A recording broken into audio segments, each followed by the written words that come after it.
সবাইকে জানাই শুভ নববর্ষ। আজকের দিনটা স্পেশালি বাঙালিরা বাড়িতে বা বাইরে বাংলা খাবারটাই বেশি প্রেফার করে। তাই জন্য আজকে তোমাদের জন্য একটা সুন্দর ভিডিও নিয়ে এসেছি। জায়গাটার নাম হচ্ছে স্বাধীন ভারতীয় হিন্দু হোটেল, যেটা প্রায় 100 বছরের বা তার বেশি পুরনো। যেখানে শুনেছি সুভাষচন্দ্র বসু এসেছিলেন খাওয়া দাওয়া করতে।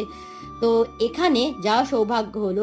আর জায়গাটায় এত ভালো খাবারগুলো, তোমাদের কি বলবো, এত ভালো এক্সপিরিয়েন্স হয়েছে। এখানে খাবারের যে মেনুটা, সেটা প্রত্যেকদিন বাজারের দাম অনুযায়ী চেঞ্জ হয়। তো আমরা প্রথমে নিয়েছিলাম টকের ডাল আর আলু ভাজা, যেটা দিয়ে দারুণ লাগছিল, আর মাছের ডিমের বড়াও নিয়েছিলাম। তারপর নিয়েছিলাম ট্যাংরা মাছের একদম পাতলা করে ঝোল, যেটা খুব ভালো খেতে ছিল। তারপর ছিল লাউ পাতা দিয়ে ভেটকি পাতুরি, যেটা ভেটকি মাছের ঝাঁঝটা আর পাতুরিটা খুবই দারুণ খেতে ছিল। আর লাস্টে নিয়েছিলাম আর মাছও দারুণ খেতে লাগে, আর এখানেও খুব ভালো ছিল। আর